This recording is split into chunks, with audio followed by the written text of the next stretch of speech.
Opa, esse é mais um corte aqui do Arquibancada Tricolor. Deixa o seu like e já se inscreva no AT pra dar aquela moral. Você passou duas fases no São Paulo bem distintas, né? Uma onde teve estabilidade, Muricy, São Paulo tricampeão brasileiro, uma base muito bem formada e um clube que funcionava bem redondinho, né?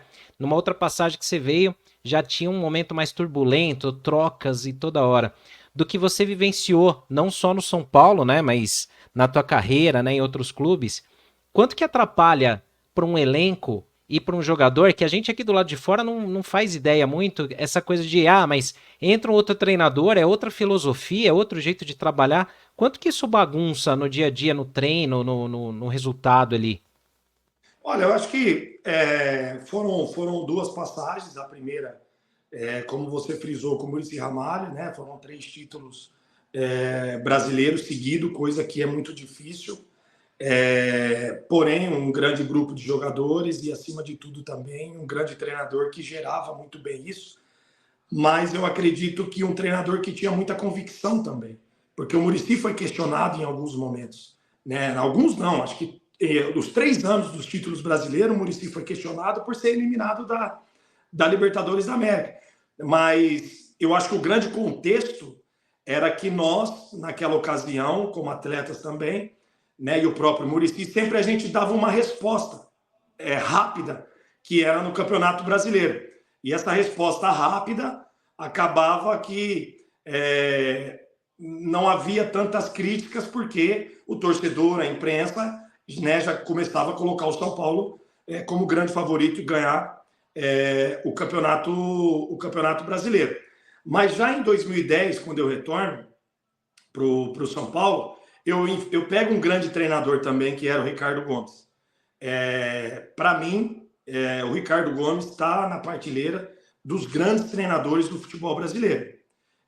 Porque o trabalho que ele fez dentro do São Paulo, que nos levou, né, àquela Libertadores, que por uma infelicidade de detalhes nós não avançamos naquela Libertadores da América, mas o trabalho foi bem feito. Nós, naquela ocasião, entendemos a filosofia do Ricardo Gomes, o modelo de jogo de Ricardo Gomes, um treinador que tinha vindo do Paris Saint-Germain, do futebol europeu também, né? E aí, no momento que a gente, na verdade, entendeu o estilo do Ricardo Gomes, de repente a eliminação da Libertadores e alguns resultados negativos logo em seguida, acabou com a demissão do Ricardo, né? E vem o Carpegiani.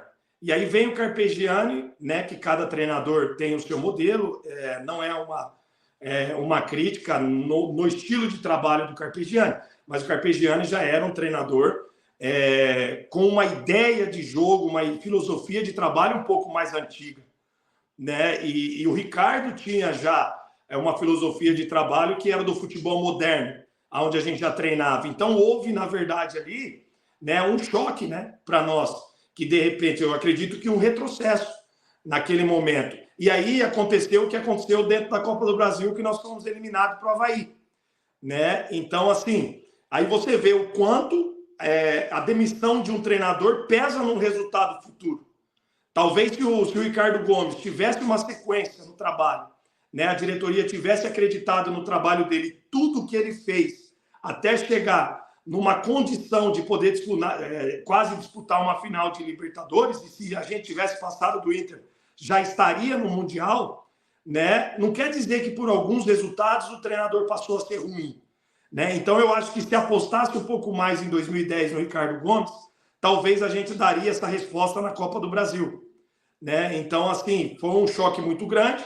Chega o Carpegiani com grandes jogadores no elenco, um deles era o Rivaldo, né? E eu me lembro que naquele jogo decisivo, o nosso banco era Fernandão, Kleber Santana, Rivaldo e não me lembro mais quem, que eram jogadores experientes que poderiam, na ressacada, ter dado mais experiência no jogo para a gente que tinha um resultado na mão de 1-0, que foi dentro do Morumbi. E ali aconteceu tudo o que aconteceu. Carpegiani foi demitido, houve ali uma discussão do Rivaldo dentro do vestiário com razão, dizendo que ele, Kleber e Fernandão poderiam ter contribuído para essa classificação com a experiência, e só o fato dos caras estar em campo, o respeito do adversário, ele já era outro. E aí o Carpegiani sai. E aí o São Paulo depois traz mais um treinador como uma aposta, que se eu não me equivoco era o Baresi, né? E então aí o que acontece, aí vem o Baresi. Aí vem o Baresi, na categoria de base, efetivado como treinador. Fizemos alguns jogos bons, que foi o resultado contra o Palmeiras no Pacaembu, se não me engano, 2-0, 2-1, né, com o Baresi, mas que depois, um pouco mais à frente, acabou não dando certo. Então, eu acho que essa reflexão aqui, acho que isso que eu acabei de pontuar como atleta, eu acho que dá para responder bem o quanto influencia muita troca de treinadores. Acho que é um paralelo interessante, Alex, não só a fase de técnico, mas também a fase de diretoria. Porque esse momento que vive o São Paulo, hoje a gestão não vem dando entrevistas, não vem dando entrevistas de blindagem para esse elenco e claro, para o Zubeldia, que é o principal alvo da imprensa e da torcida na fase ruim. E aí eu vou lembrar que em 2011, quando você sai do São Paulo, você, cara, deu uma entrevista, acho que foi para Transamérica, que você falou, né, que na fase boa tinha diretor aqui no gramado e na fase ruim, né, quando tá ruim, eles somem. Você acha que tem muito disso de gestão de futebol mesmo? Quando tá tudo legal, cara, adoram aparecer, posar e tal. E por essa sinceridade, eu acho que vocês acompanharam sempre a minha carreira, eu sempre fui um cara muito sincero nas entrevistas, até sincero demais, porque às vezes eu arrumava problema, né? E eu me lembro também a sinceridade em Goiânia, que o Juvenal disse que eu tinha uma proposta do Sport de Portugal na época, e eu não tinha essa proposta, eu não falei dessa proposta, e eu lembro que ele comentou isso, e termina o jogo em Goiânia, eu também rebato o Juvenal da mesma forma que ele deu a declaração na imprensa, eu também rebato ele na beira do campo. Então, por essa sinceridade, eu acabei também desagradando, né, a alguns da cúpula do São Paulo naquela ocasião, mas eu mantenho a minha palavra. Eu mantenho a minha palavra, eu não falo da cúpula de agora, porque eu vejo entrevistas, eu vejo sempre... eu creio que o Júlio Casares eu vejo sempre presente nos treinamentos. Vejo quase sempre ele ali presente, o Belmonte, o Muricy, né? Então, o que eu vou falar não é para cúpula atual. Mas a daquela época, muitos apareciam quando a fase estava boa, né? Muitos entravam ali no CT quando a gente ganhava um clássico, quando a gente classificava, né? Quando a gente estava próximo de ser campeão. E no momento mais difícil, era como se, olha, joga os atletas lá na Cova dos Leões, né, e deixa a pressão cair para eles. E eu não sou muito a favor disso. Eu acho que você tem que aparecer na vitória e muito mais na derrota.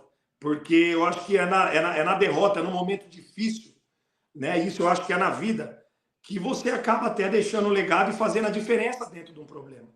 Né? E eu vejo muito isso dentro do futebol brasileiro. Quando os momentos estão ruins, que é o momento dos atletas, na verdade, serem blindados para que eles possam dar uma resposta para o torcedor com tranquilidade, para que eles possam dar uma resposta para a imprensa, para que eles possam, para que o futebol deles possa fluir dentro do campo, geralmente eles são expostos. E eu acho que é aí onde está o grande problema e a grande diferença do futebol europeu, né, para o nosso futebol, né? Então, assim, naquele momento eu falei porque era aquilo que eu via, era a realidade. Eu acho que se a gente pudesse, se fosse no momento de hoje, que tem a SPFC, sei lá, a TV dos clubes, o Corinthians tem a dele, o Palmeiras tem a dele, sei lá, né? Eu acho que ia ficar muito nítido isso. De quando ganha, como é a comemoração do dirigente e quando perde. Eu acho que ia ficar muito claro isso naquela época minha.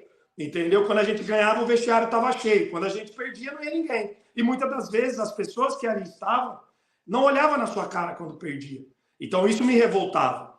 Entendeu? Isso me revoltava. E quando ganhava, era aquele abraço. Entendo que existe o lado torcedor, né? Mas aquela declaração minha foi uma declaração que eu não retiro, né? Mas porém que me trouxe o grande problema que calhou na minha saída de São Paulo.